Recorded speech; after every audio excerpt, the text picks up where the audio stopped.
Hollywood itself is a word. The word is interesting because it's a word that comes from a pagan. Hollywood is the holy wood, and it was the wood that the magical wands were made out of in the pagan sorcery, magic. And these wands were believed that the sorcerers that possessed them could put people into trances and control them. This is part of, I mean, this is symbolic, but it's also important to understand that part of what Hollywood literally does is it puts people into trances. It's a dream state. They call it the dream machine in the United States.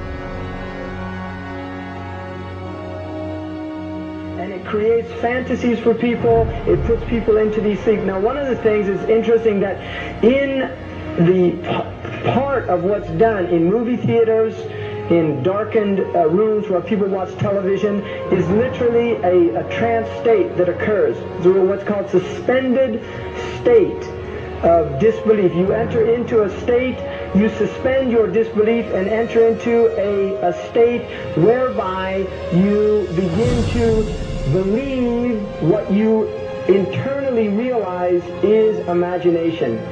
It's falsehood. Films are magic. It's just magic. You go and you watch these things and people get caught up in them.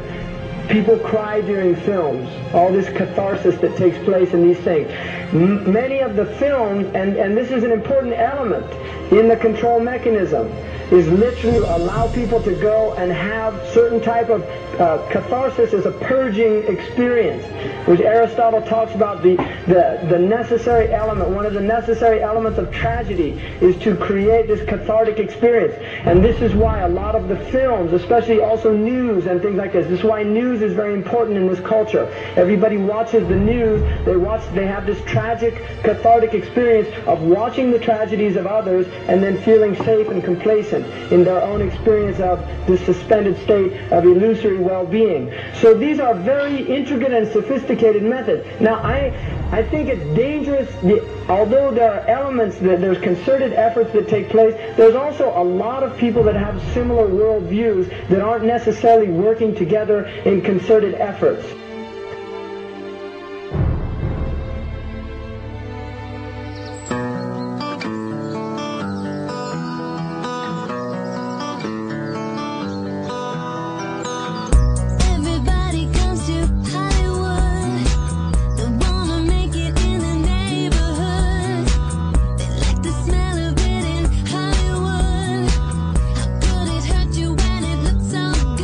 Shine your light now.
not supposed to be up here.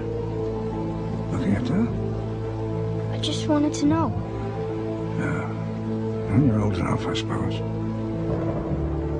You should know the story. Okay, here we go. It was 1832, on a night much like this.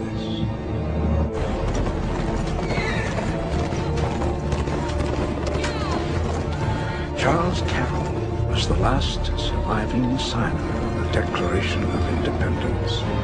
He was also a member of a secret society known as the Masons, and he knew he was dying. He woke up his stable boy in the middle of the night and ordered him to take him to the White House to see Andrew Jackson, because it was urgent that he speak to the president. Did he talk to him?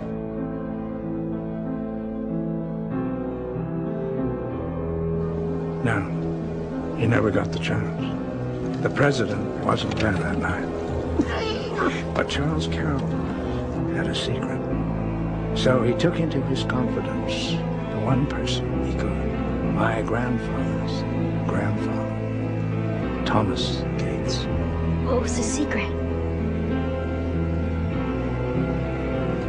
A treasure. A treasure beyond all imagining.